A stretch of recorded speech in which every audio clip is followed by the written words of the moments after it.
The 54th gate. We talked about that yesterday. And I talked to you about the importance of the 54th gate and understanding that this was the pressure in our time from the fear gate to 32. We can see here again that the fear gate's going to change to 57. I'll talk about that after. We saw with the time that we're in now that what the 32 did was it led to the population explosion. In other words, the pressure on our species to make sure that there was enough talent available, the talent being in the 54th gate, those beings that have the potential to rise up, those beings that have the potential to bring benefits to the tribe as a whole. So the 32, its fear of failure is that it's always concerned that there isn't enough, there isn't enough material, there aren't enough prospects that are going to make things work more efficiently. Here, when we step into this next stage, we go from the 32 on one side, but here we are with the 54. And one of the things to understand about the 54 is that the 54 is always there to be recognized. It's always looking for recognition. Here is individuality looking for its recognition. Here is a 6-line phase looking for its recognition. It's all about looking for individual difference. And one of the things to notice about all of this individuality is that in the long run, it's deeply creative.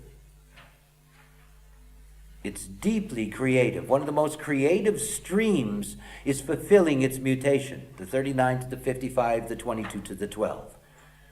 Individuality by its very nature carries with it a chemistry that turns into what we call creativity. That is the chemistry of melancholy, when it's not indulged in as sadness and turned into a reason and becomes depression. All individuals carry within them melancholy. And that melancholy is in fact the muse. So though we're not entering into a new industrial age, though we're not entering into a new dynamic age, we are entering into a very creative environment. A creative environment.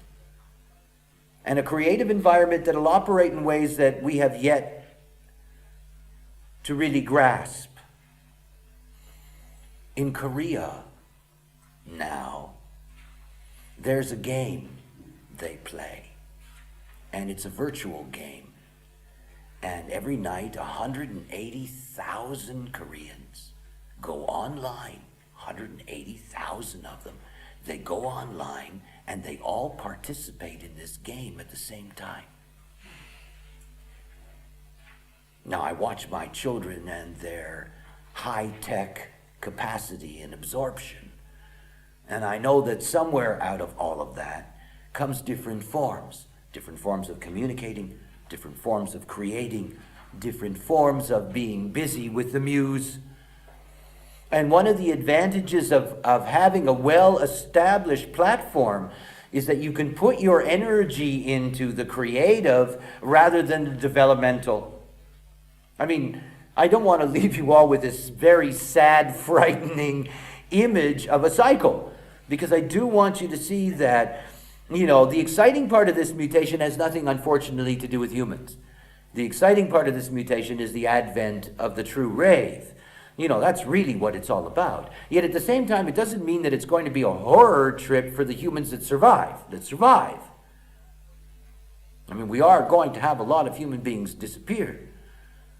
But the reality is that there are going to be many opportunities that are going to be there. But most of those opportunities are going to be different. They're going to be creative in a way that we have spent so much energy on, basics, infrastructure, science, information-based, all of these things, where in fact we're entering into an era which has a totally different perspective about how to use their time. We're going to have a very different time frequency. The final thing here, of course, is the fear in the 57. And the fear of the 57 is an incredible fear. It's the fear of tomorrow. It's one of the great lessons of my childhood.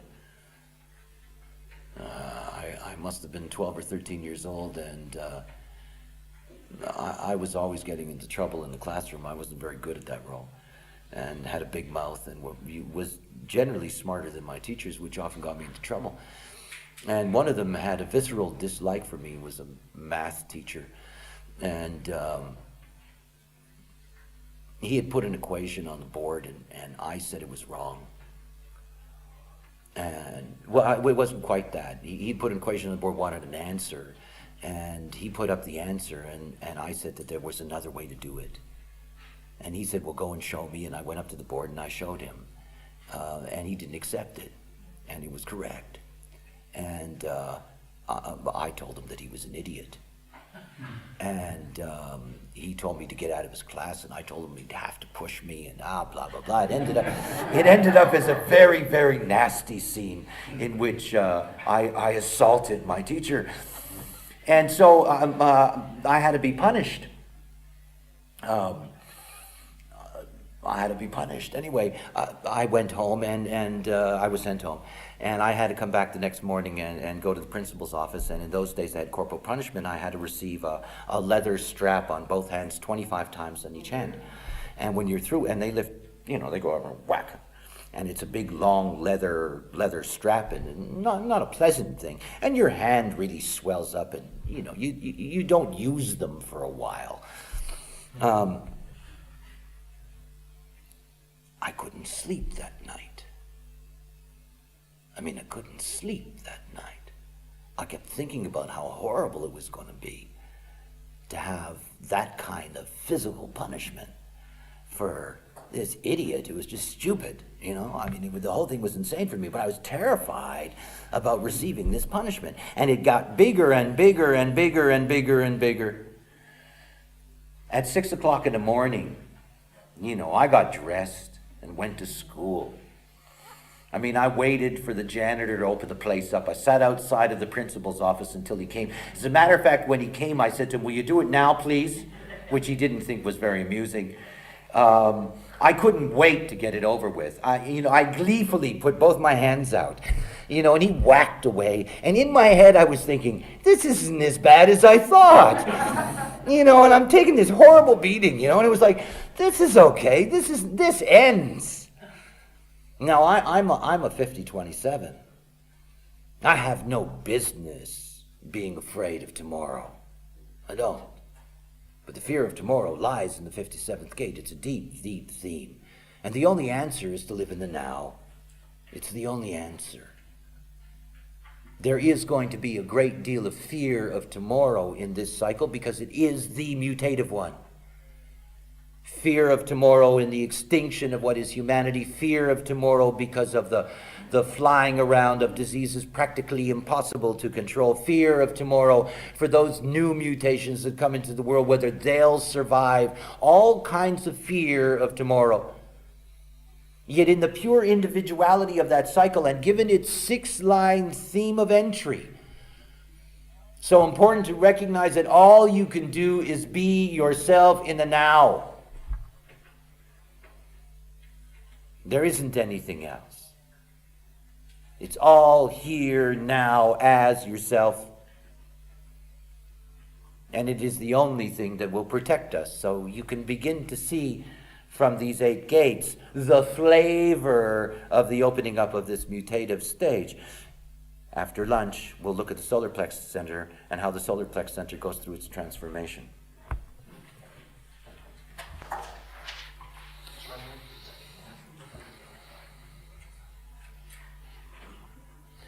Okay, now we get to solar plex mutation. I did a relatively extensive coverage of this in the Rave Biversity, and I know that Ilse has copies of that material that are available that are part of the Biversity collection. So those of you that want extended details on the information about this. This is not my real purpose this afternoon. I actually want to talk about the Rave children and talk about how they're going to operate and how they're going to function, rather than spending a lot of time discussing the mechanics, which have already been covered. But I will give you a sense of the mechanics of the mutation first so that you have an understanding of how that's going to operate. You can see very clearly here that, first of all, again, this is the illustration that was used in Biversity, and what you can see here is that there are 4 stages that are going to take place in this mutative process. In other words, that yes, the mutative process is going to begin here in stage 1 in the 55th gate, but please recognize that this is not a process that the first stage is the host story. In other words, those children that are going to come into the world in 2027 and those children that are going to have this mutative capacity, that are going to be part of this mutation, that they're going to go through a developmental stage. And they're going to go through that developmental stage until all of the various stages of the mutation take place. And that the raves themselves are going to operate differently over the 100 years or so following this transformation. The earliest rave children will only be impacted by the transition in the 55-59. In other words, this is the stage 1 event, and the stage 1 event is the first thing we're going to have a taste of. And again, I will talk about the differences of the way in which we're going to be able to see in behavioral structure, behavioral patterns, the way in which these children are going to operate. And they are going to operate differently as these mutative stages come online. They're not all going to be there at once. Again, I guess it's one of the things that fascinates me most about having access to this knowledge, is that I can watch the evolutionary process. And, you know, mutation in the past has always been marked by its final emergence, whereas mutation within the context of this knowledge is something that we get to see emerge stage by stage by stage by stage by stage until it finally flowers. Again, you know, a human life is a half-breath of the earth. Keep that in mind. When we're talking about changes in the evolution of humanity, none of these changes take place quickly. This whole process of getting to the 55th gate has been going on for a very, very long time. It's actually been going on since we entered into the 39th step, which is thousands of years ago. It's a long-term process. Now we're getting to the peaking of it, so we get the evidence, we get the autism, we get the prostate, we get all these problems, we get all the things associated with the mutation, because we're really at the energy point. But the moment that we break through in the 55, the thing to recognize about that breakthrough is that there's still going to be steps that will have to go. In the earliest grey courses that I gave, the very first grey courses, I gave 2 versions of it. One I did in Ibiza, which was the very first one, and the second one I did here in Austria. And, you know, when I talked about the advent of the transformation of the solar plex, I think part of that was the impression that all of a sudden, all of these things were just suddenly going to be there, that there were going to be these brand new children, you know, the, whatever they call them now. They got all kinds of, you know, there's all kinds of old cultures, there's all kinds of modern variations of spiritual thought who are all predicting changes over the next 20 years, you know, the Mayans and, you know, the blue children coming, and all of these different things that are around. There's all kinds of confluence, if you will, coming together of insights that have been there that, you know, are finally going to get their place of emergence. But if everybody's standing in line, you know, waiting in 2027 for something unusual to happen, you know, you're really going to have some difficulties. It'll probably take 3 or 4 years before we're even aware of the fact that these children have emerged, because the only ones who are really going to notice are the ones who really understand what's coming. You know, again, that's part of the window of opportunity that we have now in the closing of this foundation cycle, you know, is to make sure, it's my job, making sure that there is at least a superficial level of preparation for the kind of human beings that are going to emerge from this transformation. But again, I want you to recognize that this is not something that is simply going to happen right away. That it's going to take, actually in our context, relatively short time In other words, it might take an Iranian cycle a little bit more in order for the full process of the mutation to take place. Because remember something, what I taught in that very first grade course is that the emotional system will be transformed into awareness except for the stream that is on the outside, the stream of excitement, the stream of feelings, the stream that runs from the 41st gate to the 30th gate to the 36th gate to the 35th gate, the stream of desire. It will never wake up. And it's one of the things, again, to recognize about the transformation of the emotional system is that not all of the emotional system is going to be transformed by this process. That the nature of desire isn't going to be touched by this process. It's been a comment that I have made all the 15 years that I have been teaching human design, is that the abstract process in that sense never gets to wake up. Remember that the 41 leading to the 35, this is the human experiential way. The human experiential way. And humans in the next era, they will still suffer from desire, not sexual desire. Drive and availability are going to be changed forever because the genetic imperative gates, the 59 to 6, they're going to change. But the expectation that is the root of all desire, or the nature of all desire, or the goal of all desire, the expectation will not disappear for humans as they move towards the final stages of this round. It's going to be there. It will not be there in that sense for raves, because raves, as you will see, will operate entirely differently. So stage 1, 2027, basically what we're going to have is that once we get to that critical point, the first children that are going to emerge with this mutation, they're going to emerge with an altered 55th gate. And they're going to emerge with a changed, not altered entirely, changed 59th gate. Now, the reason I say that the 59th gate will not be changed entirely is that you cannot change the true nature of the 59th gate until you change the nature of the 6th gate. And you can see as you're going through that, that's going to be in the next stage. It's not in the primary stage. Those of you that have taken sacral courses with me know that in terms of looking at the availability of the sacral, that when you're dealing with the 59th gate, the 59th gate does not control its availability. That the availability is conditioned by the 6th gate and wherever it happens to be in the wave, which is what has made our intimacies and those connections so unreliable and unstable in the past, is that the genetic imperative to reproduce and to be fertile is manipulated by the wave in the 6. So the wave isn't going to disappear. Remember that it's the 6th gate that determines the wave in the solar plex system. Until you impact directly the 6th gate, you don't have overall impact on the entire emotional system. And you can see right away that when you're looking at stage 1, the 55 is immediately in its mutation moving away from the emotional system.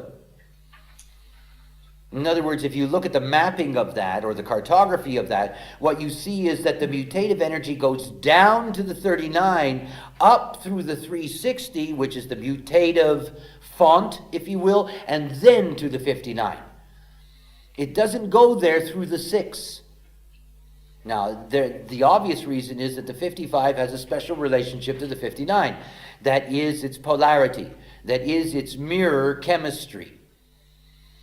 And so the route that it's going to take is away from the emotional system. Now, think about what that actually means.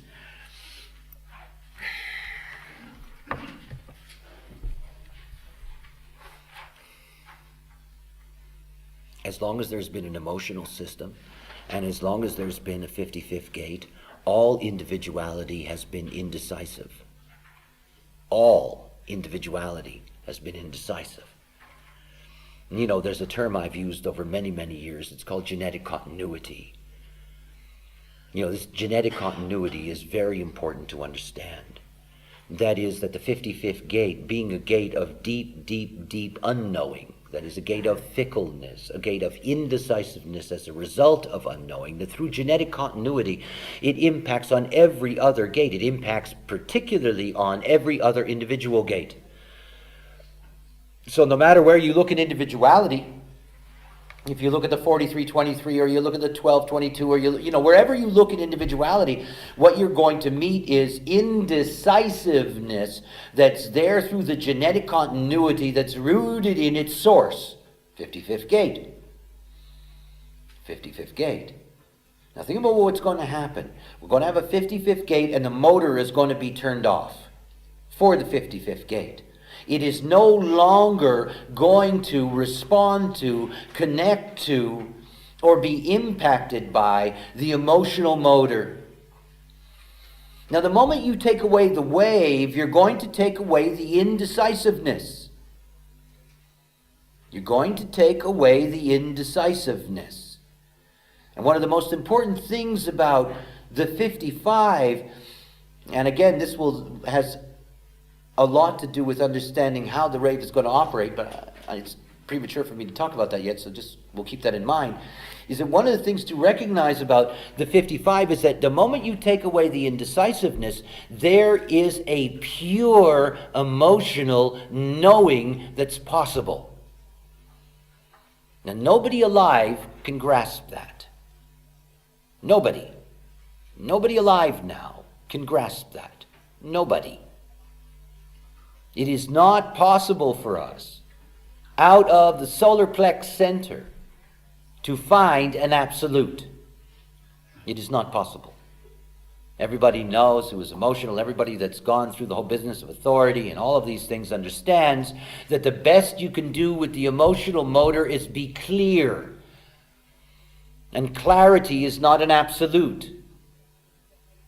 You can be 70% clear, 80% clear, 85% clear, maybe 90% clear. You're never, ever, ever, ever, ever, ever, ever going to be 100% clear because the wave won't permit it. Doesn't happen. And that's why emotional people need time. That's why there is no truth in the now for them. So think about the moment that you take that away. See, remember, we're moving into an individual age. We're moving into an age of selfishness. We're moving into an age that's dominated by, I'm different, I'm going to live my life. And at the moment that you take away the motor impact on the 55th gate, what you open up is the potential for absolute knowing. Now, when I say absolute knowing, these things are relative. That is to be your own authority and to be clear in that, to be absolute in that, to know in that, without the conditioning of the wave. That's going to be a human being that's very, very different than anything we've ever seen before. When you understand that half of the world is emotional, operating on an emotional motor, that all of us, those of us who are unemotional, the other half of the world, amplifying the emotional motor.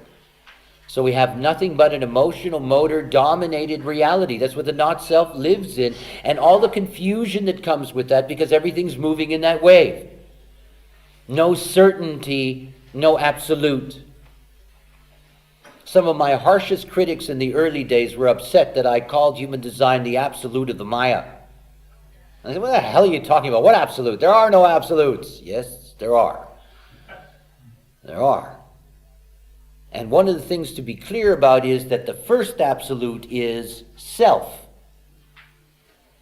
Self. To know absolutely who you are. There's no greater freedom because there's no question. There's no uncertainty. There's no this or that in the wave. There is simply the potential for deep knowing.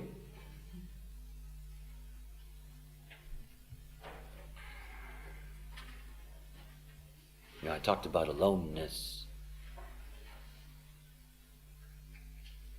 One of the mysteries of the 55 is how romantic it is. how deeply romantic it is. Remember, this is the not self-emotional 55. Everything about the 12, 22, 55, 39, this is all caught up with romance. It's caught up with passion. Passion. See, the moment that you take away the motor from the 55, that's the moment that romance is not the point, because bonding is. And there is a form of bonding that is going to take place amongst the raves that totally is different than anything that we have conscious access to. See, we're alone. That's why that 55th gate has always been caught up with romance in its not self-emotional variation. Oh, I don't want to be alone. Oh, my heart. Let me have somebody in my life. Let me be loved by somebody. Isn't a not self in the world who doesn't melt when somebody says, I love you? It's like, oh, really? Me? Why? That's the next question. Why?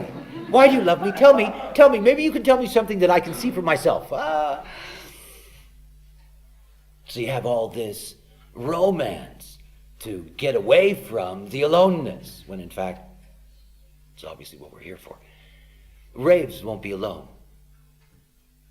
They won't be alone. They're never going to experience that. So that's going to make them different. And the end of that aloneness begins with that 55th gate and goes to the 59th gate, because it's a difference in the way in which intimacy operates. Look at our intimacy. You meet somebody who's a 59-6, and you've met them because even though you're in a foul mood, don't even want to smell another human being, that there's somebody inside of your aura talking to you. This is a 59-6. The great aura breakers. But they break the aura. They don't get into the vehicle with you. They rub against your paint job, But they don't get into the vehicle. They can't. They can't. The 59-6 now, is nothing about penetrating the inside that's outside anyway. After all, all of these insides that we have are actually outsides that are folded inside. That's just the way evolution worked. All these spaces and all these holes that you have in your body, they're actually outsides that have been folded inside. If you go inside your mouth and you go down, or you go into a vagina or into an asshole, whatever the case may be, please understand, these are outsides that have been put inside, but they're still outsides. No, it's still outside. It's not inside. So even though you can have an intimate coupling the way mammals do, please understand that it's your outside and their outside that are meeting on the outside, even though you think it's inside. It's not. It's all outside business. It has nothing to do with the inside. And they were going and saying, oh, we're together and we're one. Yes. The illusion of rubbing, But that's not being inside. We're still alone in all of that. Very carefully encased in our own vehicles. Nobody gets to open up that vehicle's door and step into the back passenger seat and sit down inside with you. I don't think any of you would like that. All these people that would goober and gobber over ESP and all this stuff, if somebody could really be inside, you wouldn't be very comfortable at all. We're not designed for it. We're not designed for it. We don't really want anybody in the back seat with us. because we're not made for it. But raves are different. They're different. The way in which they operate is different. And the way in which they operate is different because the intimacy is going to operate in a different way. It's not going to be interested in outsides meeting outsides. Not interested at all. No need for friction. No need for rubbing. Because it's not what they're about. You see, the way in which the rave is going to operate is that they are going to be able to meet each other on the inside, not on the outside. There's no way that we can truly grasp what that is. The best that I can do for you is color it, try to describe it to you, try to give you a mechanical sense of it. But it's not possible any more than if you're an energy type trying to figure out what it's like to be a non-energy type. It's a joke. It's one of the great jokes. It's not possible. It's not possible. You just can't. And it's one of the things to recognize about the nature of how the rave is going to operate is that it's very, very alien to us. They will be a different species. It's a different species. It's Homo sapien rave. It's not us. And they're going to operate differently from us at the most intimate level, at a level that we really, really cannot grasp. So this first stage is very important because what the first stage is going to do is that it's going to create the opportunity for these raves to be able to begin the process of a new kind of intimacy. That's the key, by the way, for them.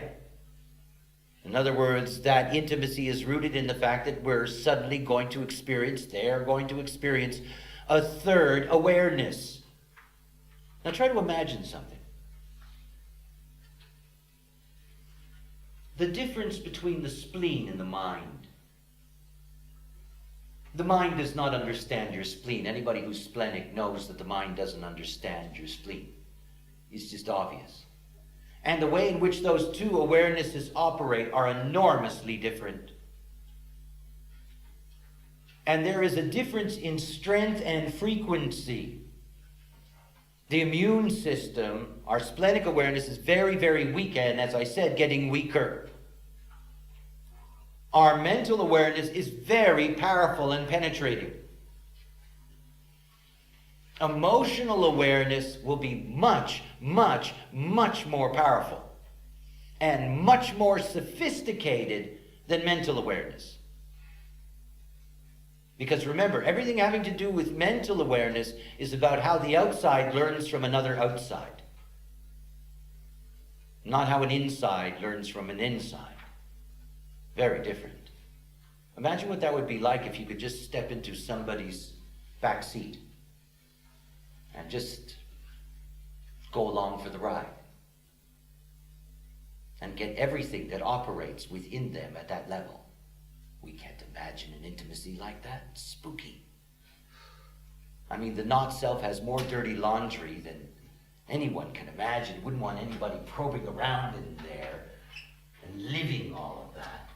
Okay, so stage one sets the platform for a new kind of intimacy, and an intimacy that's not rooted in fickleness, that's not rooted in the wave. Second, go to the second stage. When you go to the second stage, the whole thing about the second stage is the relationship between the 59 and the 6.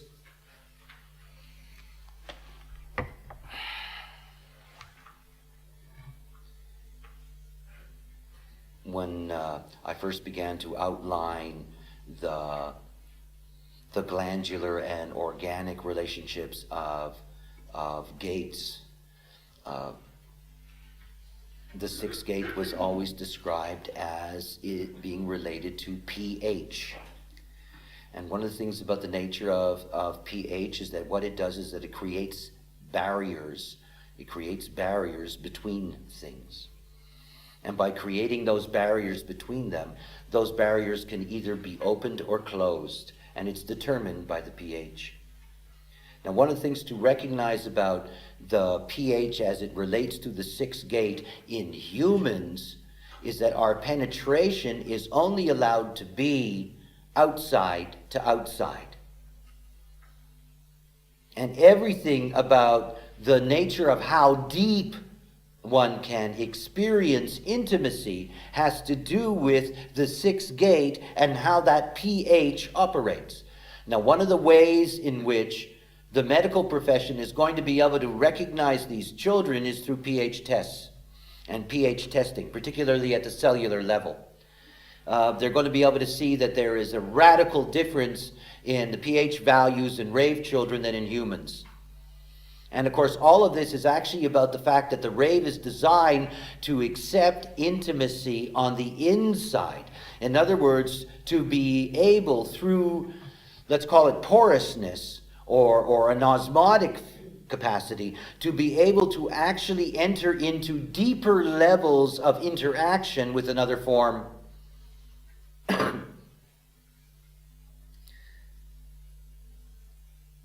You know, the sixth gate for me has always represented one of those, like the 50th gate, extraordinary forces, extraordinary mechanics in our process. The 50th gate is the root of intelligence. All intelligence began in the 50th gate, what we call intelligence. You know, when we come over to the sixth gate, all the waves of the emotional system, desire, passion, need, all of these things are a byproduct of the sixth gate. The emotional motor is a byproduct of the sixth gate. So this second stage is an enormous change. You know, once the 55 has been able to open up as a mutative force and transform its polarity, its polarized chemistry in the 59, the next step is that the 59 in interaction with the 6 changes the 6.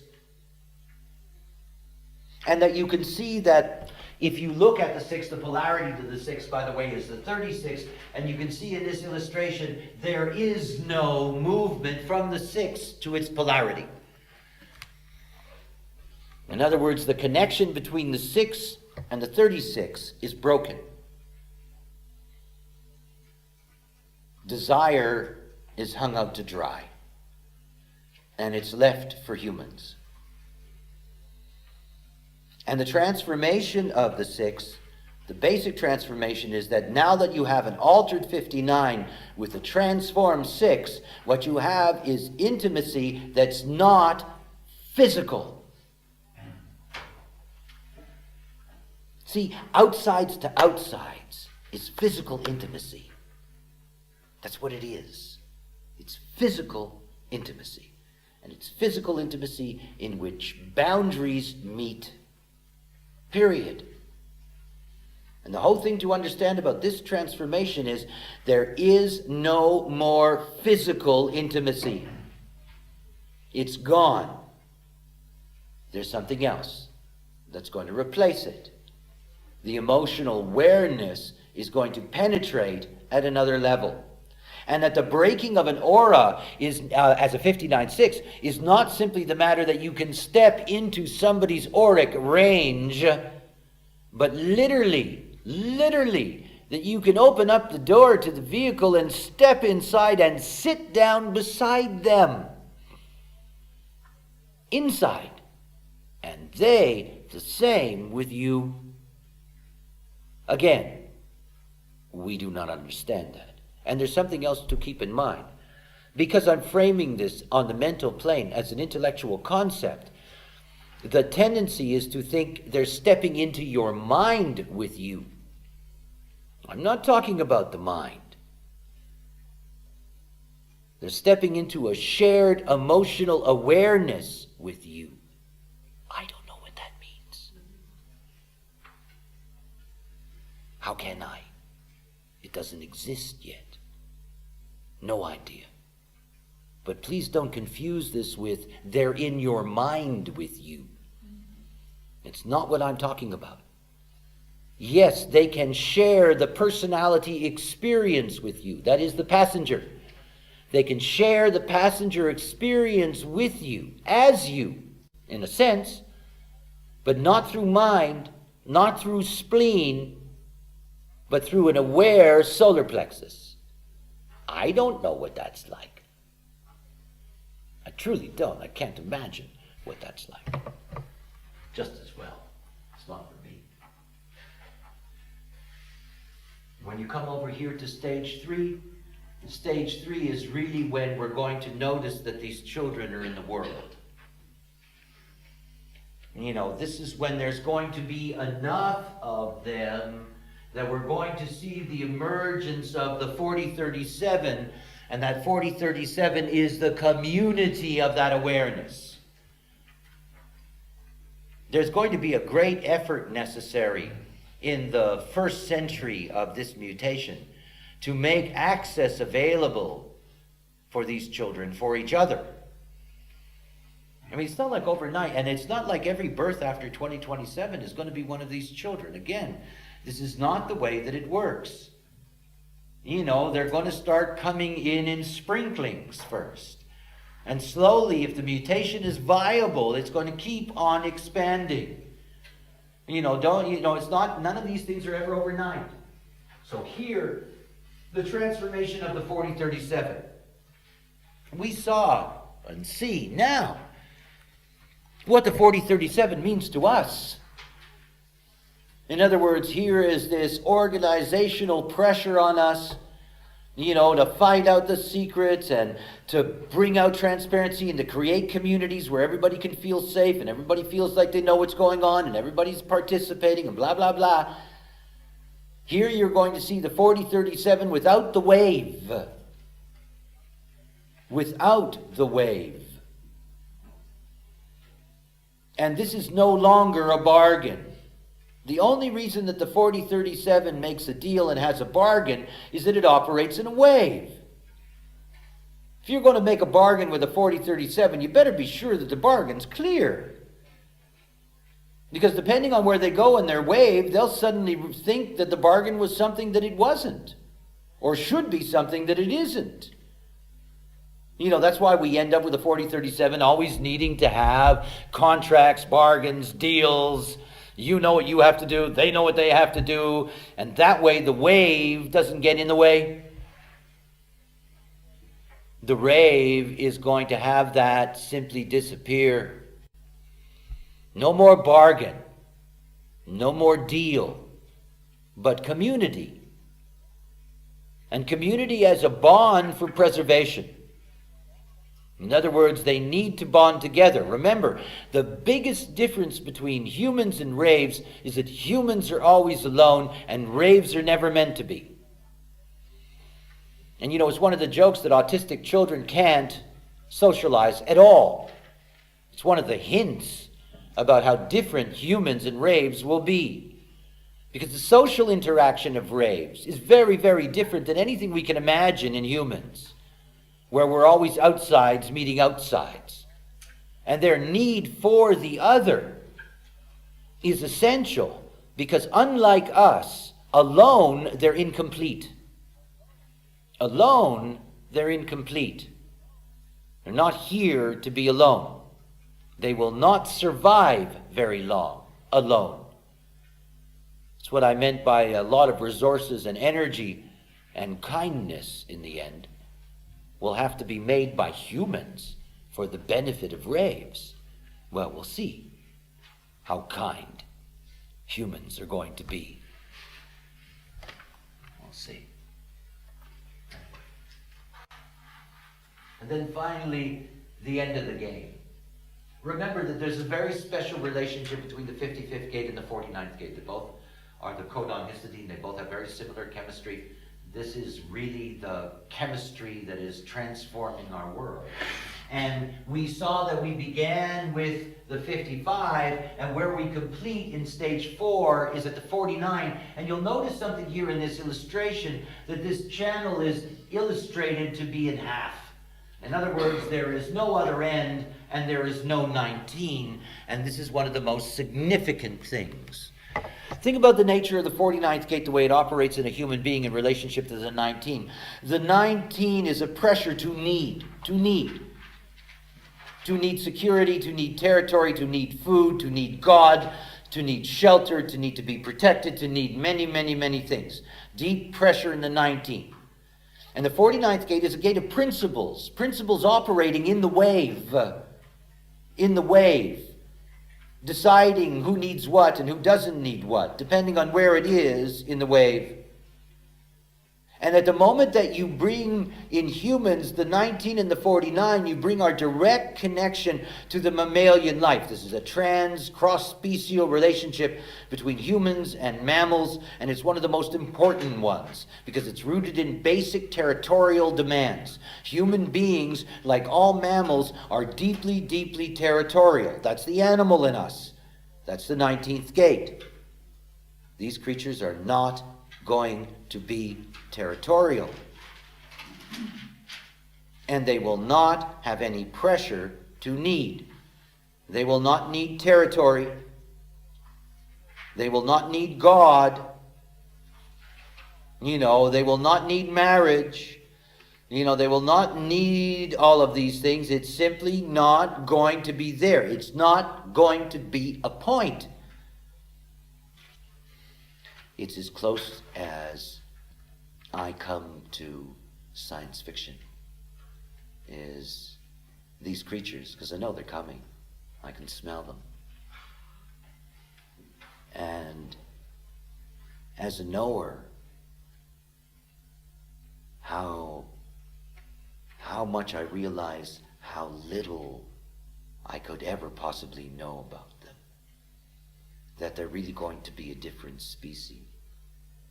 And I can look at them the way a zoologist looks at this creature or that creature, but it doesn't really mean that I really know them or can really be one with them or can really participate in their world or the way in which they perceive. It's clear to me that this is an enormously different phenomena that's coming into the world.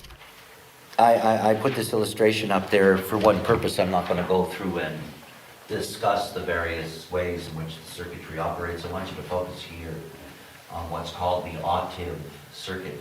And you can see that this octave circuit, it represents the aspects of the mutative chain that takes place beginning with the 55 and moving down and through the 55 and 59 and over to the 6 and through the 40, 37 and then back down to the 49 so that you can think that this is the octave circuit.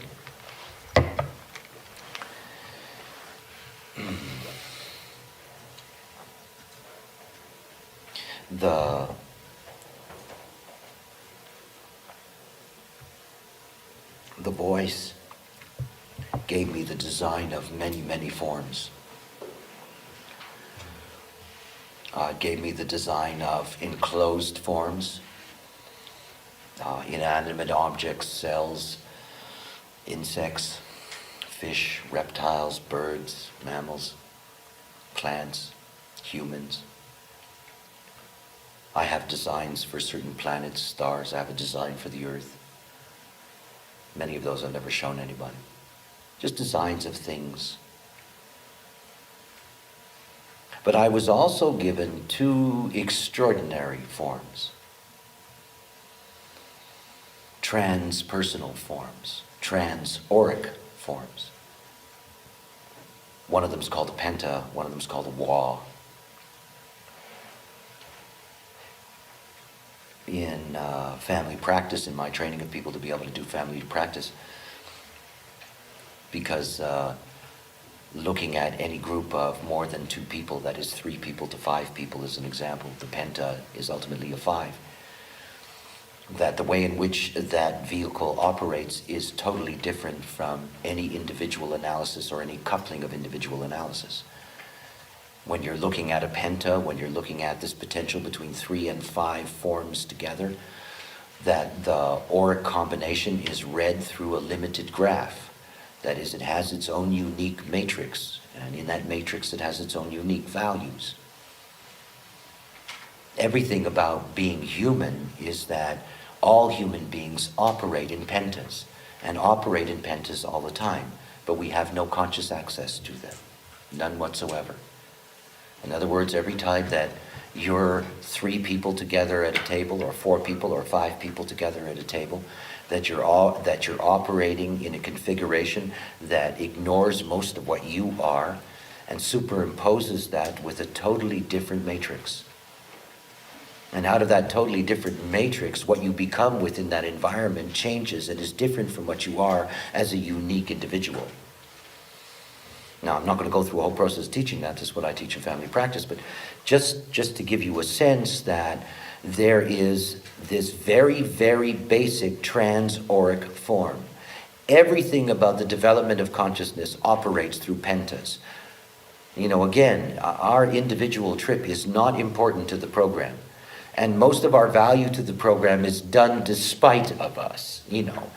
I mean, so much of our work is done when we're asleep. So much of our work is done through the pentas we belong to, and we don't even know we're in them when we're in them. You know, very few people even know the difference between what happens when you're 3 people at a table and 4 people at a table. Very few people think about it. Or when you're 5 people at a table. All of those things, all of those configurations, they actually change things. But more important to that, that matrix operates in a specific way. If I were to show you in a human design body graph the grid of a penta, that is the grid of a penta for humans, basically what you're looking at is the throat to the G to the sacral, and those 6 channels that are part of that process. In other words, anytime you have a grouping of 3 or more people, that's the only environment in which you can actually see how they operate together. When it comes to the rave children, when it comes to the solar plex mutated children, rather than them having what we have, humans, the way in which our penta operates, their penta is going to operate through what's called here an octave circuit. And what I mean by that is,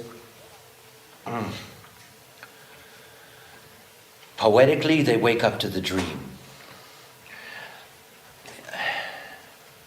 See, one of the things that I teach in family practice is that when you're dealing with a penta, only pentas have dreams. You know, it's the penta that holds the dream and the vision of life. It is the penta that guides us. If you're a family of 5, the dream that you have as that 5, you know, this is the penta driving it. That's what pentas do. Yet we're not even aware of that. We have no conscious access to the way in which we're manipulated at the deepest level. You know, I remember the shock of my students when I taught, I don't know, I think a year ago or so in Gießen in Germany, when I taught the penta configuration for the first time. And everybody thought they were coming to, you know, let's look at this plus this plus this plus this plus this, and somehow we're going to see how it all works, only to discover that that's not the way it works at all. You know, that there's a totally different matrix, that there's a totally different way of seeing, and that penta has enormous, enormous power over us in our lives. When we're dealing with the rave, the thing that's so extraordinary about the rave is that they're going to participate consciously in their groupings. It's not about them making room in the vehicle for one other passenger. It's about all of them coming together in pentas, and they will. That is, coming together in 5s. And in coming together in 5s, being able to share the dream consciously. You know, I go to a lot of trouble telling people that who you're with is so important to you. You know, it's one of the most important things in life, is who's in your aura. And it's not simply because of the conditioning element of that specific aura, but it has to do with the group that you belong to. It has to do with the people that are around you. We are determined and dominated by the way in which pentas move us towards the vision or the dream. And we are helpless in all of that because we're stuck within ourselves and don't know what's going on. Don't know why we're being moved in various directions. The other thing is that the penta and the way it operates within human beings is that it concretizes cultural values and cultural mores. And one of the most important things to understand about the rave is that the rave isn't going to participate in culture as we know it. In other words, they're not going to be under the same pressures because they're not going to be under outside pressures. Everything about the human penta is about outside pressures.